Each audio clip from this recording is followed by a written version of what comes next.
साथियों नमस्कार। साथियों, पाकिस्तान ने अपने यहाँ पर नैरेटिव चला करके बहुत कोशिश करी कि वो अपने आप को जीता हुआ महसूस करा दे।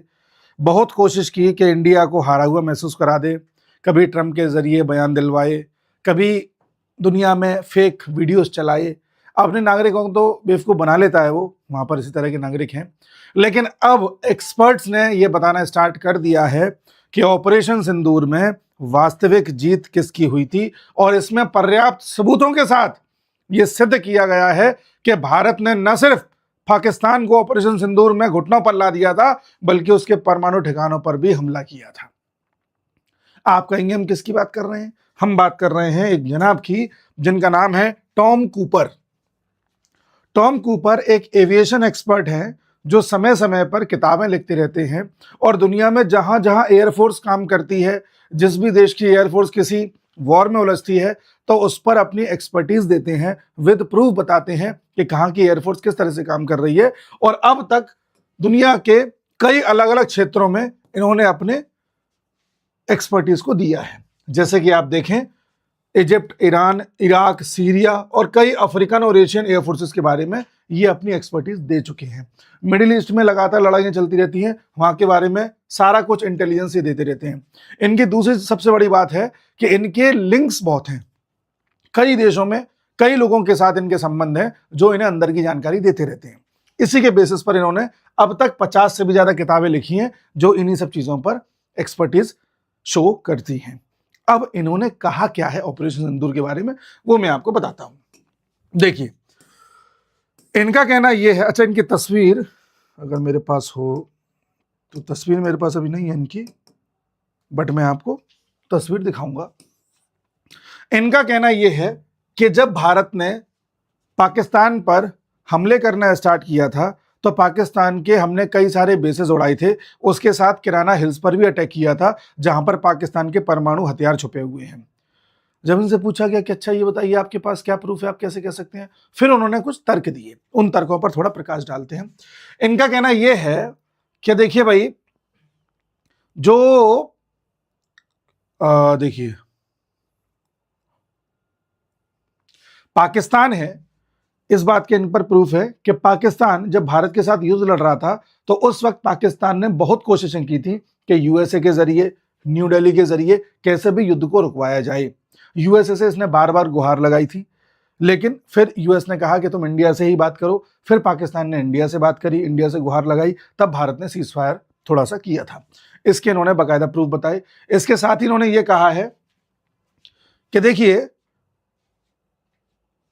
ऐसा देखो, asked when proof he had that attack actually took place, the aviation expert insisted there was not just one piece of evidence but several। यानी कोई एक प्रूफ नहीं है, कई ऐसे प्रूफ हैं, ठीक है, कि भारत की तरफ से मिसाइल्स आई थी, हिल साइड को अटैक की थी, वहां से धुआं निकला था from the radar station of what he described as the 4091st squadron of the Pakistani air force. Cooper said bolsters this theory. इनका कहना यह है कि किराना हिल्स के पास धुआं निकल रहा था। साथ ही इनका कहना यह है कि किराना हिल्स के आसपास पाकिस्तान के जितने भी रडार्स थे उन सभी को भारत की एयरफोर्स ने ध्वस्त कर दिया था। इसलिए किया था क्योंकि जब उनके रडार्स को ध्वस्त कर देंगे, उसके बाद अटैक करेंगे तो पाकिस्तान पकड़ नहीं पाएगा। बोले ये आपको सैटेलाइट इमेजेस में भी दिख जाएगा। फिर इनसे पूछा गया कि चलिए ठीक है, आपकी बात को मान लेते हैं, and Kirana Hills is one of the centerpieces of the Pakistani nuclear program. They have run something like 20 से 24 non-critical nuclear tests over there. I mean, it's not Disneyland. इनका कहना यह है, और किराना हिल्स वो जगह है जहां पाकिस्तान ने 20 से 24 छोटे न्यूक्लियर टेस्ट किए हैं, नॉन क्रिटिकल। इसलिए इस बात की बहुत संभावना है कि किराना हिल्स के पहाड़ियों के नीचे पाकिस्तान ने अपने न्यूक्लियर वेपन्स छिपा रखे हैं। इसके साथ ही इनका कहना यह था कि भारत ने जो ऑपरेशन सिंदूर चलाया था उसके जवाब में पाकिस्तान ने ये बनियान उन मरसूस चलाया था, पता नहीं क्या नाम है इसका, ये बुरी तरह से विफल हो गया था पाकिस्तान का ऑपरेशन।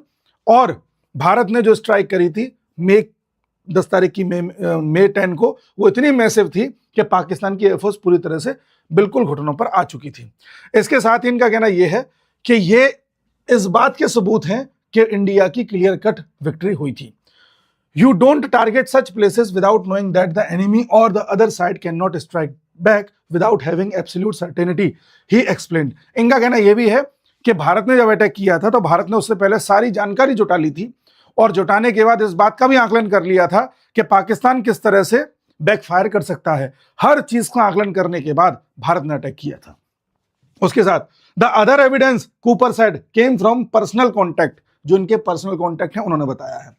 अब न्यूक्लियर प्रूफ क्या है, इनसे पूछा गया आप कैसे कह सकते हो कि किराना हिल्स के नीचे न्यूक्लियर वेपन्स छुपे हुए हैं, तो इसमें उन्होंने कुछ बात कही है। To a question on how he was sure Kirana Hills housed a nuclear facility, Cooper said a bulletin of atomic scientists in the US had described it in that manner and analysts in India had arrived at the same conclusion। इनका कहना यह है कि किराना hills के नीचे nuclear facilities है, इसके बारे में यूएस के एक्सपर्ट ने बात करी है, बुलेटिन्स दी हैं, साथ ही भारत के एनालिस्ट ने भी बुलेटिन्स दी हैं। एक प्रूफ तो ये हो गया। दूसरा प्रूफ इन्होंने कहा कि पाकिस्तान ने 20 से 24 छोटे न्यूक्लियर टेस्ट उस जगह पे किए हैं, तो बहुत संभावना है कि वहां पर उसने एक ऐसा जोन बना रखा है कि जहां पर न्यूक्लियर वेपन भी वो रखता है। उसके अलावा इनका कहना यह है कि किराना हिल्स के पास 40 हार्डन्ड शेल्टर्स हैं, यानी कि बहुत कंक्रीट के कई सारे ऐसे शेल्टर्स हैं जिनको पेनिट्रेट करना मुश्किल है। तो अगर वहां पर न्यूक्लियर वेपन नहीं है तो पाकिस्तान ने 40 ऐसे कंक्रीट वाले शेल्टर्स क्यों बना रखे हैं। उसके बाद 50 और मोर एंट्रेंसेस टू अंडरग्राउंड फैसिलिटीज, 50 से ज्यादा ऐसी फैसिलिटीज हैं जहां से आप अंडरग्राउंड जा सकते हो। When you know the history of the site, जब आपको पता है कि इस जगह का क्या महत्व है, यहां पर न्यूक्लियर टेस्ट होते थे, तो इसका मतलब वो कोई फन पार्क तो है नहीं है, वहां पर जाहिर सी बात है न्यूक्लियर प्रोग्राम या न्यूक्लियर स्टोरेज रहा है। हो सकता है वहां न्यूक्लियर रिएक्टर ना हो सकता है अब वहां पर न्यूक्लियर रिएक्टर ना हो, लेकिन इसका मतलब यह नहीं है कि वहां पर न्यूक्लियर वेपन्स नहीं है। ठीक है। इसके बाद the expert also pointed to Sargodha, one of the Pakistan air force principal facilities being very close to Kirana Hills. साथ ही इन्होंने कहा कि देखो किराना हिल्स पर इतनी कंक्रीट की इन्होंने शेल्टर्स बना रखे हैं, 50 एंट्रेंसेस हैं। अब किसी जगह के 50 एंट्रेंस तभी होते हैं, मान लो 40 बंद हो गए तो कम से कम 10 से तो जा सकते हैं। इसके अलावा वहां से धुआं उठ रहा था, इसके अलावा वहां पे कई सारे पाकिस्तान पहले टेस्ट कर चुका है। इसके अलावा भी एक प्रूफ है, वो ये कि इसके बगल में सरगोदा एयरबेस है पाकिस्तान का, वहां पर पाकिस्तान के F-16 का स्क्वाड्रन, पाकिस्तान का F-16 का स्क्वाड्रन इस बात की प्रिपरेशन कर रहा था कि न्यूक्लियर फैसिलिटी को कैसे लेकर के जाया जाता है। तो अब ये बताइए कि किराना हिल्स के बगल वाला ये एयरफोर्स स्टेशन इस बात की प्रैक्टिस क्यों कर रहा था कि न्यूक्लियर वेपन्स को कैसे लेके जाया जाता है। जाहिर सी बात है वहां पे होंगे तभी तो कर रहा होगा। इसके अलावा we can be a better storage facility in this area, हाँ फिर सॉरी व्हाट कैन, इनका कहना यह है कि जब इतनी सारी फैसिलिटीज वहां हैं तो किराना हिल से बेहतर क्या हो सकता है न्यूक्लियर वेपन्स रखने के लिए। एस्केलेशन की बात करी, इन्होंने कहा, यह इनसे सवाल पूछा गया इंटरव्यू में कुक साहब से कि ये बताइए कि अगर ये युद्ध आगे बढ़ जाता तब क्या होता। तब इस पर इन्होंने ये कहा था कि पाकिस्तान ने बढ़ा क्या जाता, पाकिस्तान ने कोशिश की थी, पाकिस्तान ने अपनी तरफ से मिसाइल्स फायर करी थी, है ना, पाकिस्तान ने ड्रोन्स फायर करे थे, लेकिन सभी भारत ने गिरा दिए थे, एक या दो मिसाइल्स को छोड़ करके। उसके अलावा everything that was sent India's way was shot down, India की तरफ फेंकने वाली हर चीज को इंडिया ने गिरा दिया था। और सेवरल पाकिस्तानी एयरफोर्स जेट्स वर शॉट डाउन, कई पाकिस्तान के एयरफोर्स के जेट भारत ने गिरा दिए थे। अब आप दो चीजों पर ध्यान दीजिए, डोनाल्ड ट्रंप ने बार बार कहा कि मैंने सीज फायर कराया, कभी डोनाल्ड ट्रंप कहते हैं 6 जेट गिरे, कभी डोनाल्ड ट्रंप कहते हैं 7 जेट गिरे, कभी कहते हैं 8 जेट गिरे, कभी ट्रंप ने नहीं बताया कि किसके जेट गिरे, भारत के पाकिस्तान के।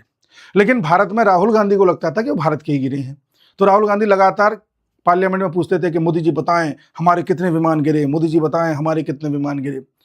हमारे ही महाराष्ट्र के पहले के सीएम रहे हैं अशोक चौहान साहब, उन्होंने तो ये कह दिया था कि भारत तो ऑपरेशन सिंदूर में पहले दिन ही हार गया था, भारत की एयरफोर्स तो टेक ऑफ ही नहीं कर पा रही थी, भारत के तो विमान उड़ ही नहीं पा रहे थे, तो हमारे देश में ऐसी बातें हो रही थी। अब बताइए ये भी आदमी झूठा है। उसके अलावा इनका कहना यह भी था कि जो ऑपरेशन था पाकिस्तान का, it was a complete failure, पूरी तरह से फेल्ड था, और इंडिया की एयरफोर्स ने जो काउंटर स्ट्राइक करी थी उससे पाकिस्तान के 12 से 13 एयर बेसेस ध्वस्त हो चुके थे, जिससे पाकिस्तान रो रहा था और अभी भी रो रहा है। कूपर साहब ने कहा है। And then came the strike on Kirana Hills, उसके बाद फिर किराना हिल्स पर भारत ने अटैक किया, जिसके बाद ये क्लियर कट हो गया था कि पाकिस्तान को मैसेज गया है कि लाला तुम जीत नहीं सकते। ये क्लियर कट हमने उसको कर दिया था कि यू कांट डू एनीथिंग, कि तुम कुछ नहीं कर सकते। You can fire whatever you like at us and we are still going to shut down everything coming our way and hit you very hard.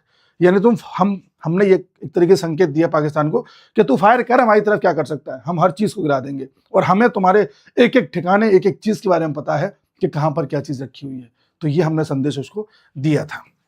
उसके साथ ही हमने क्लियर कट विक्ट्री हासिल करी, ये कूपर इंसिस्ट कर रहे हैं, बोल रहे हैं, और पाकिस्तान ने फिर सीज फायर के लिए गुहार लगाई भारत से। इसके बाद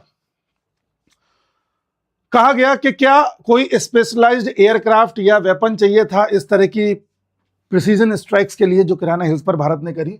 तो इस पर कूपर साहब कहते हैं जरूरी नहीं है। भारत के पास SU-30s थे, ब्रह्मोस थी, रैम्पेज मिसाइल्स थी, हम अपनी राफेल से स्कैल्प्स मिसाइल को फायर कर रहे थे, ये परफेक्टली जाकर के अपने ठिकाने पर लग रही थी। इस पर कूपर साहब ने एक बात और कही कि भारत की तो इस बात पर प्रशंसा करनी चाहिए कि भारत की एयरफोर्स के पास इंटीग्रेटेड एयर डिफेंस सिस्टम्स हैं, यानी कि कुछ हमने रशिया से लिए हैं, कुछ इजराइल से लिए हैं, कुछ खुद बनाए हैं और कुछ आपके फ्रांस से लिए हैं, और इन सबको जोड़ जाड़ के हम इतने बढ़िया तरीके से इस्तेमाल कर पा रहे हैं कि कहीं कोई दिक्कत नहीं आ रही, बिल्कुल प्रिसाइज स्ट्राइक हम कर रहे हैं। ऐसा दुनिया में कोई देश नहीं कर पाता। हर जगह तो ये होता है कि जैसे मान लो रशिया से आपने कुछ सामान लिया हुआ है, उसकी एक बैटरी भी खराब हो गई तो आपका पूरा ऑपरेशन विफल हो जाता है। लेकिन भारत इस तरह से मैनेज करके चल रहा था कि इंटीग्रेटेड जुड़ा हुआ डिफेंस सिस्टम होने के बावजूद भी, कई देशों से ली गई चीजों के बावजूद भी परफेक्टली काम कर रहा था।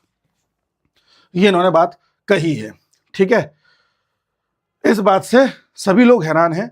स्टेल्थ फाइटर्स की बात करी गई, ऐसे विमान जो रडार में नहीं आते, तो उनका कहना यह था कि हाँ बात सही है कि भारत के पास ये नहीं है, लेकिन इसका मतलब ये नहीं है कि भारत कमजोर है या लड़ नहीं सकता। भारत ने इसके बिना भी परफेक्ट स्ट्राइक करके दिखाई और परफेक्ट डिफेंस करके दिखाया।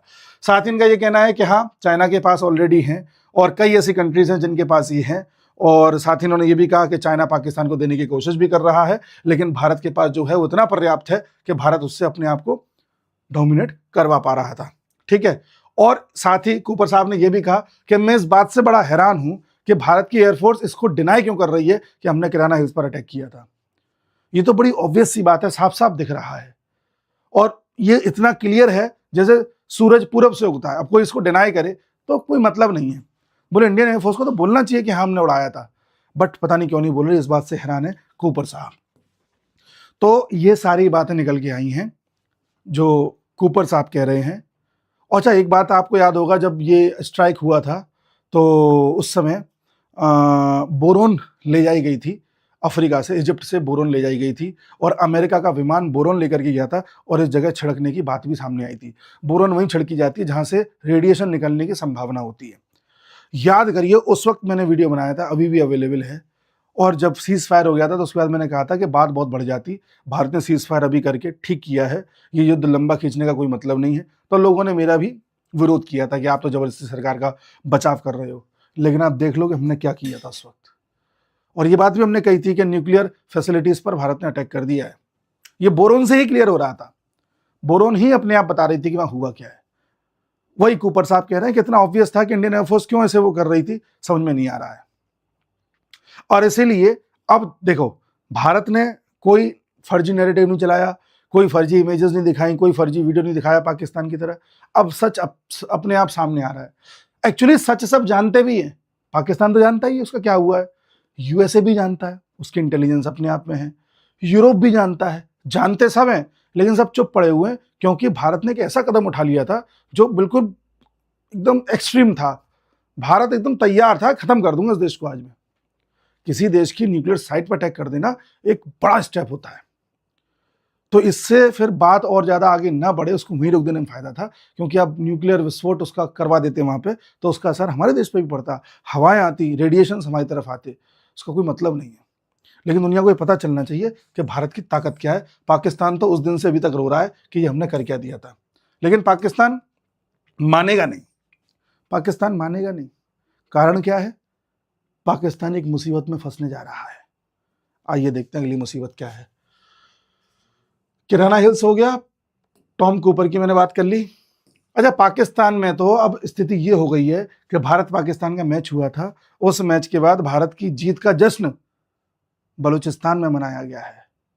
वहां पर लोग जश्न मना रहे हैं, जय हो कह रहे हैं। और एक खबर और आई है कि पाकिस्तान के खैबर पख्तूनख्वा में तो एक पाकिस्तानी स्टूडेंट ने खड़े होके इंडिया के नेशनल एंथम को भी गाया है यूनिवर्सिटी में, जय हे जय हे जय हे जय हे। इस पर विरोध हो रहा है इसका। तो कहने का तात्पर्य क्या है? कहने का तात्पर्य यह है कि बलूचिस्तान तो पाकिस्तान के हाथ से निकल ही चुका है। खैबर पख्तूनख्वा में भी अब भारत के प्रति पॉजिटिव लहर आ गई है। अफगानिस्तानी भाई अपने कर ही रहे हैं यहाँ पर काम जो करना है, ठीक है। सिंध तो ये समझ लीजिए कि अपना होना ही आज नहीं तो कल। एक बचा पंजाब, जो समृद्ध स्टेट है इनका, और सारा पैसा पंजाब के पास ही रहता है। तो पंजाब का भी इलाज ढूंढ लिया गया है। आइए, इलाज क्या ढूंढा गया है? ये आपको याद है कि ऑपरेशन सिंदूर के बाद भारत ने इंडस वाटर ट्रीटी को सस्पेंड कर दिया था, अबेंस में रख दिया था एक तरह से। इस इंडस वाटर ट्रीटी को अबेंस में रखने के बाद हमारे हाथ में फिर सारी पावर आ गई थी कि हम किसी भी नदी का पानी छोड़ दें, किसी का भी रोक लें, कुछ भी करें, वो हमारे ऊपर था, क्योंकि नदियां सब हमारी तरफ से जा रही थी। लेकिन इंडस वाटर ट्रीटी जब हुई थी तो उसमें एक क्लॉज था कि 3 नदियों का भरपूर पानी पाकिस्तान को मिलेगा, लगभग पूरा पानी, जिसमें से इंडस है, चेनाब है और झेलम है। और 3 नदियों का पानी पूरा चाहे तो 80% तक भारत यूज कर सकता है, जिसमें ब्यास है, सतलज है और रावी भी है, ठीक है। तो हम क्या करते थे कि जो पाकिस्तान के हिस्से की है तो वो पाकिस्तान को जा ही रही थी, अपने हिस्से का भी एक बड़ा स्तर का पानी हम पाकिस्तान को दे देते थे कि हमने कहा चल तू रख ले। अब भारत ने तेजी से डैम्स बनाना स्टार्ट कर दिया।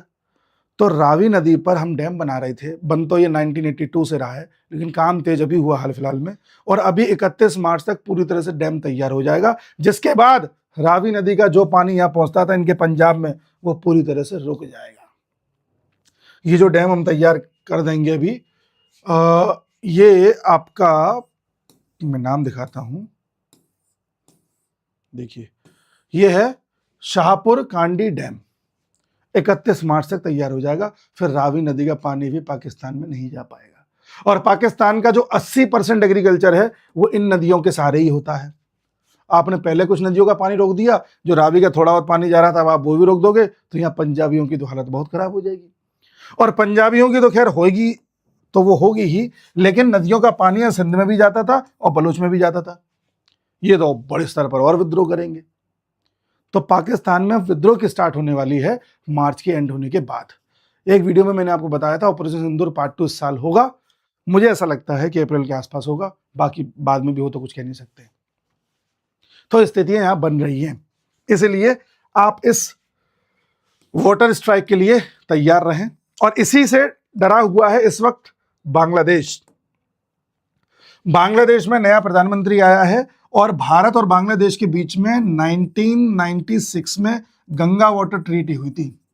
इस गंगा वाटर ट्रीटी के तहत गंगा नदी फरक्का बराज पर 2 हिस्सों में बढ़ जाती है, या हुगली हो जाती है या गंगा रह जाती है। तो जो बांग्लादेश में एंटर करती है गंगा नदी का पोर्शन, उसमें कितना पानी जाएगा कितना नहीं जाएगा, इस बात का डिसीजन हुआ था गंगा वाटर ट्रीटी से 1996 में। हमारे देवगौड़ा साहब थे, उनकी शेख हसीना थी। लेकिन ये गंगा वाटर ट्रीटी हुई थी 30 साल के लिए, और ये 30 साल खत्म हो रहे हैं अभी 2026 में। अगर हमने इसको भी सस्पेंड कर दिया तो बांग्लादेश में भी आफत आ जाएगी। इसलिए जो तारिक रहमान है वो कोशिश करेंगे कि भारत से संबंध अच्छे बनाए जाए और एटलीस्ट इस ट्रीटी को रिन्यू कराया जाए। ये भी शायद अप्रैल या मई में खत्म हो रही है, ये भी मई के आसपास खत्म हो रही है। तो हम पाकिस्तान को भी प्यासा मारेंगे, बांग्लादेश को भी प्यासा मारेंगे। इसलिए जो लोग ये कहते हैं कि बांग्लादेश पर अटैक कर दो, मिसाइल लेके चले जाओ, हर चीज के लिए इतना आतुर नहीं होना चाहिए। कई बार जो काम सुई से हो सकता है वो तलवार से नहीं होता। तो इसीलिए आप देखेंगे आने वाले समय में नदियों का खेल, पानी का प्रहार, वाटर गन दोनों देशों को किस तरह से नचाएगी। इसके बाद एक देश और नाचता हुआ नजर आ रहा है, वो है ईरान। ईरान को यूएस ने चारों तरफ से घेर लिया है, और इस तरह से घेरा है कि देखिए, जो सैटेलाइट एनालिसिस किया है institute for science and international security ने, उसका कहना यह है कि सैटेलाइट की इमेजेस ये बता रही हैं कि यूएस ने अपना नेवल डिप्लॉयमेंट कर दिया है, अपने 13 वॉरशिप मिडिल ईस्ट में डिप्लॉय किए हैं, aircraft carrier Abraham Lincoln deploy किया है, 9 डिस्ट्रॉयर, 3 लिटोरल कॉम्बैट शिप और वर्ल्ड्स लार्जेस्ट एयरक्राफ्ट कैरियर भी यहां पर डिप्लॉय कर दिया है, 3 डिस्ट्रॉयर के साथ जो अटलांटिक से लाए गए हैं। उसके साथ ही यूएस की एयर फ्लीट भी यहां पर मौजूद हो चुकी है, जिसमें F-22 रैप्टर्स हैं, F-15 है, F-16 है, KC-135 एरियल रिफ्यूलिंग एयरक्राफ्ट है, यानी रिफ्यूलर्स भी लाए जा रहे हैं। अब रिफ्यूलर लाए जा रहे हैं जो हवा में ही विमान में तेल भर देते हैं, तो इसका मतलब यूएस कोई बड़ी ऑपरेशन की तैयारी कर रहा है जो शायद कई दिनों तक खिंच सकता है। इस बार अगर यूएस ये अटैक करता है, स्ट्राइक करता है, ईरान को युद्ध में घसीटता है, तो यूएस कोशिश करेगा कि जल्द से जल्द युद्ध खत्म हो और युद्ध इस तरह से खत्म हो कि ईरान में तख्तापलट हो जाए। अब ये सारी जो स्थितियां हैं बता रही हैं कि ईरान का नंबर भी नजदीक है। इसके साथ ही जो सैटेलाइट की इमेजेस हैं वो ये बता रही हैं कि ईरान ने भी अपनी न्यूक्लियर फैसिलिटीज को अच्छे से कवर करना स्टार्ट कर दिया है। जैसे कि ये पार्चिन मिलिट्री कॉम्प्लेक्स है इनका, देखो कहां गया, ये रहा, ये तेहरान है, पार्चिन मिलिट्री कॉम्प्लेक्स। यहां पर आप अगर देखेंगे तो इन्होंने सैटेलाइट इमेजेस कहती हैं कंक्रीट शेल्स बना दी हैं इसके मेन स्ट्रक्चर के इर्द गिर्द, जिससे कि कोई अटैक अगर हो तो उसके द्वारा मिनिमम डैमेज हो, और इसके ऊपर सॉइल भी डाली जा रही है। इसके साथ ही बंकर्स बनाए जा रहे हैं। और अगर हम बात करें नतांज की, तो इसकी सैटेलाइट इमेज 10 फरवरी की ये बताती है कि यहाँ पर जो एंट्रेंसेस हैं उनको भी स्ट्रेंथन किया जा रहा है, और ये जो न्यूक्लियर फैसिलिटी है नतांज की, इसके आसपास भी सॉइल डाल करके, कंक्रीट बना करके, रॉक लगा करके इस तरह से बनाया जा रहा है कि अगर एयर स्ट्राइक होती है तो मिनिमम डैमेज हो या डैमेज ना हो। तो इस तरह की नतांज में दिखा देता हूं, ये रहा। तो अपनी न्यूक्लियर फैसिलिटीज को, मेन मिलिट्री बेसिस को इस तरह से कवर किया जा रहा है, इस तरह से ढका जा रहा है कि पिछली बार की तरह अगर यूएस बॉम्बिंग करता है, एयर स्ट्राइक करता है तो मिनिमम डैमेज हो। यानी ईरान के पास भी इंटेलिजेंस है कि अब घेरे जा चुके हैं। यूएस आराम से घेर सकता है ईरान को, क्योंकि ये पूरा पर्शियन गल्फ यूएस कवर कर सकता है। यहाँ सब उसके चेले हैं, चाहे कतर हो, चाहे सऊदी हो, चाहे यूएई हो, चाहे कुवैत पर भी यूएस का ही किस तरह से शासन रहा है हम जानते हैं, इराक यूएस के कहने पर चल रहा है हम जानते हैं, सीरिया में यूएस का दबदबा है 2024 के एंड से, वहाँ पर तख्तापलट कराया था, ये हम जानते हैं। तो पूरी इस बेल्ट में सब यूएस फ्रेंडली लोग हैं और ईरान को घेरने की तैयारी हो चुकी है। इधर हो सकता है यूएस पाकिस्तान से भी कुछ कहे कि आप भी यहाँ पर अपनी फोर्सेज लेकर के आइए। तो अगला जो पॉइंट आप देख रहे हैं वो ईरान का देखेंगे, जो संकट में पड़ा हुआ है। आने वाले 3-4 महीनों में आप देखना ईरान, पाकिस्तान, बांग्लादेश सब नाचते नजर आएंगे। इसी बीच एक बड़ा काम और हो गया है। भारत ने 100 यूएन मेंबर्स के साथ मिलकर के, देशों के साथ मिलकर के इजराइल के एक्सपेंशन को कंडेम किया है।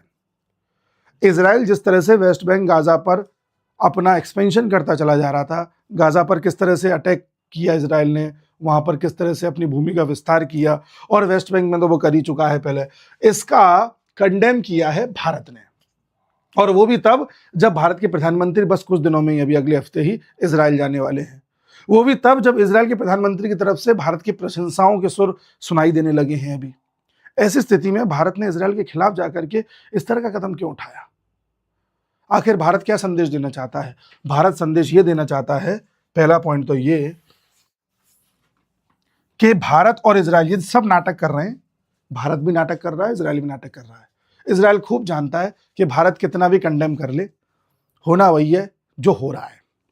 और भारत भी जानता है कि इजराइल के साथ इतनी अंडरस्टैंडिंग है कि उसके खिलाफ वोटिंग कर दें, हम उसे कंडेम कर दें, तो इजराइल समझता है कि भारत को क्यों करना पड़ रहा है। भारत को इसलिए करना पड़ रहा है क्योंकि भारत में एक बड़ी जनसंख्या मुसलमानों की रहती है, जिनका ब्रेन वॉश करके उनके दिमाग में बैठा दिया गया है कि गाजा में गलत हो रहा है, गाजा में गलत हो रहा है। तो अगर भारत ऐसा कंडेम नहीं करेगा या पीछे हट जाएगा तो फिर यह संदेश चला जाएगा कि भारत के प्रधानमंत्री इजराइल के साथ खड़े हुए हैं और मुसलमानों के विरोधी हैं। जबकि भारत के प्रधानमंत्री इस तरह का संदेश न भारत में देना चाहते, न भारत के बाहर देना चाहते। तो उस लिहाज से ये जरूरी है कि हम ऐसा एक सांकेतिक कोई बात कहें। इसके बाद जो पहले तो देखो, एक काम तो भारत ने क्या किया, इजराइल का विरोध कर दिया पहले पॉइंट पर। अब विरोध कर दिया है तो सपोर्ट भी कर देंगे। जैसे प्रधानमंत्री जाएंगे तो आप इजराइल के सपोर्ट में भी कोई पॉजिटिव बात सुनते हुए पाएंगे। अगर आज विरोध नहीं करते हो, सीधे पॉजिटिव बात कहते जाकर के, तब और ज्यादा नैरेटिव बन जाता नेगेटिव, कि देखो भारत के प्रधानमंत्री और इजराइल मिलकर के कैसे हम मुसलमानों के साथ गलत कर रहे हैं। जबकि मुसलमानों के साथ गलत बलूचिस्तान में भी हो रहा है, अफगानिस्तान में भी हो रहा है, पीओके में भी हो रहा है, खैबर पख्तूनख्वा में भी हो रहा है, सूडान में भी हो रहा है, सीरिया में भी हो रहा है, लेबनान में भी हो रहा है, यमन में भी हो रहा है। लेकिन चर्चा सिर्फ गाजा की होती है, क्योंकि बाकी सब जगह जो मुसलमानों को मारा जा रहा है वो मुसलमानों के द्वारा ही मारा जा रहा है। वहां मुसलमान आपस में एक दूसरे को मार रहे हैं तो चर्चा नहीं हो रही। लेकिन जब किसी मुसलमान को यहूदी मार देगा तो जोर से गाया जाएगा, यहूद और हनूद, या कोई हिंदू मार देगा तो। ये नैरेटिव है इनका, इसलिए ज्यादा उसकी कैंपेनिंग की जाती है। तो भारत भी उस तरह से इजराइल के साथ मिलकर के काम कर रहा है कि ठीक है भाई, अपने आप पर खुश करना है लोगों को, तो इस तरह से खुश कर देते हैं। उसके साथ ही अब आप एक बड़ा मूव देखेंगे आने वाले समय में कि भारत और इजराइल मिलकर के, भाई देखो ये क्या हुआ, हाँ होगा ये कि भारत और इजराइल मिलकर के, जैसे कि मैं बता चुका हूं, जो सोमाली लैंड है इसको रिकॉग्निशन देने वाले हैं। ज्यादा हुआ कि अरे भाई गाजा के लोगों को विस्थापित कर दिया है, इनको घर कहां से मिलेगा, तो हो सकता है इजराइल इन गाजा के लोगों को लाकर के यहाँ सोमाली लैंड के एक छोटे से पोर्शन में बसा दे। इजराइल कहेगा अच्छा आपको लगता है कि हमने गलत किया है, इनका घर छीन लिया, ठीक है हम एक काम करते हैं, इनको एक नया पोर्शन दे देना है नए देश में, अब तो खुश हो। तो ये एक बड़ा खेल खेलने से पहले एक भूमिका बनाई जा रही है, समझ रहे हैं आप, इस तरह से। और फिर जब गाजा फ्लैट हो जाएगा तो यहां पर इन्वेस्टमेंट करेंगे बड़े बड़े लोग, जिसमें डोनाल्ड ट्रंप की कंपनीज आएंगी, जिसमें डीप स्टेट के अन्य लोगों की कंपनीज आकर के पैसा लगाएंगी, यहाँ पर इंफ्रास्ट्रक्चर डेवलपमेंट करेंगी। इस तरह से गेम खेला जाता है। पहले अमेरिका ने इजराइल के जरिए गाजा को साफ करा लिया, फिर गाजा के लोगों के लिए आवाज उठ रही थी तो उनके लिए एक नए देश की छोटी सी व्यवस्था कर दी, दूर है कहीं, और फिर यहां आकर के अपना पैसा लगाएंगे और अमेरिका भविष्य में अपना बेस भी बनाएगा। ऐसे जियोपॉलिटिक्स चलती है। तो आप बस देखते रहिए, ये Israel Gaza, Iran, Pakistan, Bharat तो खैर है ही है जो उनको सबक सिखाएगा, बांग्लादेश, ये सब एक कड़ी में जुड़े हुए मसले हैं जो एक के बाद एक के बाद एक, मतलब जैसे होता है ना साइकिल लाइन से लगी है, एक को गिराओ सब गिरती चली जाती है। बस किसी एक जगह चिंगारी भड़क जाए फिर सब जगह आपको रिएक्शन देखने को मिलेगा। ये पूरा कंक्लूजन है। और सबसे अच्छी बात तो ये है कि जो भारत ने किराना हिल्स पर अटैक किया है, इसके प्रमाण अब दुनिया के सामने हैं। किसी को मानना हो न मानना हो वो उसकी व्यक्तिगत राय है। मुझे उम्मीद है मैं अपने इस पूरे मैसेज को कन्वे कर पाया हूँगा। आपके कोई कमेंट्स वगैरह? एआई समिट पर क्या बोलूं, वहां पर हर कोई आकर के अपने एआई का प्रदर्शन कर रहा है। गलगोटिया नाम की एक यूनिवर्सिटी ने आकर के चाइना के द्वारा, मैंने कल बताया था, पॉलिटिकल अफेयर्स में बताया था कि चाइनीज रोबोट खरीदा था, रोबोटिक डॉग खरीदा था, उसको वहाँ प्रदर्शन कर दिया, बता दिया ये हमने बनाया है। बाद में पोल खुल गई तो हम मुकर रहे हैं कि नहीं हम तो बाहर से लेते हैं, हम टेक्नोलॉजीज पर काम करते रहते हैं, यूएस से टेक्नोलॉजी लेते हैं, चाइना से लेते हैं, इस तरह से वो कवर कर रहे हैं अपने आप को। मगर हाँ, उन्होंने जो भी किया उससे देश का नाम खराब होता है। सर प्लीज एपिस्टीन फाइल के बारे में क्लियर कर दो। क्या क्लियर करूं बताइए? एपिस्टीन फाइल पे मैं डेडिकेटेड वीडियो बना चुका हूं 1-2 महीने पहले, और बताइए क्या क्लियर करूं? बताइए एपिस्टीन फाइल पे क्या पूछना है? Sir why don't army file case against Rahul Gandhi? इसलिए नहीं कर सकते क्योंकि राहुल गांधी ने जो कुछ भी बोला है, कितने जेट गिरे, ये सब पार्लियामेंट में बोला है, और पार्लियामेंट में खड़े होकर के कोई भी एमपी कुछ भी बोल सकता है, उस पर केस नहीं किया जा सकता, वो इम्यून होता है। इसलिए राहुल गांधी जब भी कोई आरोप लगाते हैं, हमेशा देखना पार्लियामेंट के अंदर खड़े होकर लगाते हैं, जिससे कोई केस ना कर पाए। और कभी पहले ये बाहर भी लगा देते थे कि चौकीदार चोर है, रफाल में घोटाला हुआ है। फिर बाद में मामला सुप्रीम कोर्ट में चला जाता था, सुप्रीम कोर्ट पाती थी कि राहुल गांधी गलत हैं, तो राहुल गांधी से माफ़ी मांगने को कहा जाता था, तो राहुल गांधी लिखित में माफ़ी मांगते थे। ये आप चेक करें, गूगल मिल जाएगा। कई मामलों में राहुल गांधी ने लिखित में सुप्रीम कोर्ट से माफ़ी मांगी है कि हाँ, इस मुद्दे पर मैं गलत था, मुझे माफ़ कर दिया जाए। पीओके की समस्या भी तभी सॉल्व होगी जब पाकिस्तान का बैंड बजेगा। अभी एक बार रावी नदी का पानी बंद हो जाने दो। रशिया यूक्रेन का युद्ध बहुत जल्द समाप्त होने वाला है।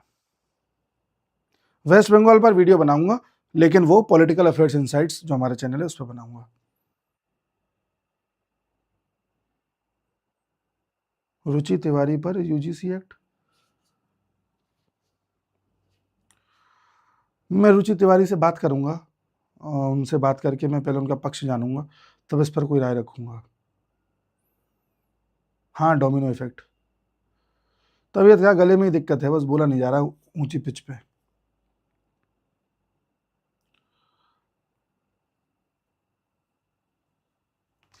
अरुणाचल प्रदेश के सीएम का क्या सीन है, बताइए प्लीज।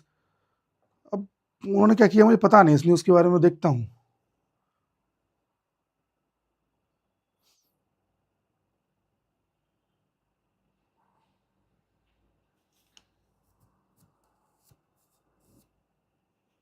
अरे व्लॉग कब आएगी, व्लॉग तो आने को आ जाएगी। मेरी आवाज़ देख रहे हो आप, अब मुझे उसमें वॉइस ओवर करना है, कुछ पीछे से आवाज़ देनी है, तो मैं इस फटी हुई आवाज़ को अभी इग्नोर करना चाह रहा हूँ, इसलिए मैं बाकी उसकी मैंने बाकी एडिटिंग कर ली है।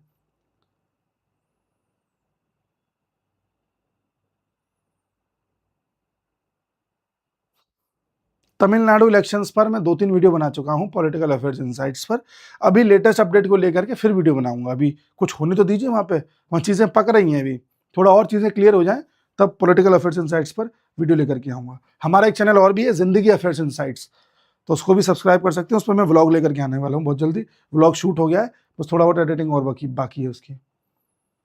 इमरान खान चचा जेल से बाहर कब आएंगे, कब बाहर आएंगे?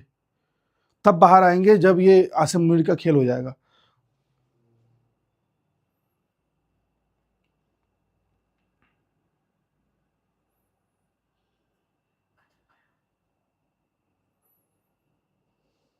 फ्रांस के 114 रफाइल हैं, आई थिंक 114 हैं, तो डील करिए। अच्छे 4.5 जनरेशन के हैं, हमारे पास होने चाहिए। हम ज़्यादा से ज़्यादा अपने क्षेत्र को कवर करना चाहते हैं, हम उनसे ले रहे हैं। मुझे उम्मीद है हम रफाइल से ये भी काम चलाएंगे। बाकी 5th जनरेशन का हम खुद बना रहे हैं, जो 2030 तक हम बना लेंगे। और अगर हम कहीं और से भी 5th जनरेशन का खरीदते हैं तो आते आते 2029 हो जाएगा, तो 1 साल का फ़र्क पड़ेगा। इससे अच्छा हम खुद बनाएं। अगर हम 5th जनरेशन का खुद बनाएंगे तो उससे एक इंडिया का इम्पैक्ट अलग पड़ेगा दुनिया पर।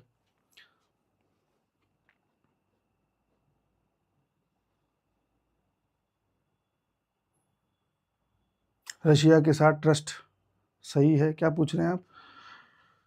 देखो, ट्रस्ट वगैरह तो सेकेंडरी चीज़ है। जियोपॉलिटिक्स में पहले इंटरेस्ट देखे जाते हैं। रशिया से हम तेल कम कर चुके हैं अब, तो लोगों का कहना है कि हमारे रशिया संबंध खराब हो गए। अरे भाई, रशिया को जब बेचना था तब हमने खरीद लिया, हमें भी फायदा था, उसे भी फायदा था। अब हमें फायदा नहीं दिख रहा तो हमने कम कर दिया। ये कोई दोस्ती यारी थोड़ी चल रही है रशिया से। ये बताओ कि रशिया यूक्रेन वॉर से पहले हमें देता था इतना सस्ता? नहीं देता था। तब रशिया ने दोस्ती यारी नहीं देखी थी कि हाँ, इंडिया को सस्ता दे दें।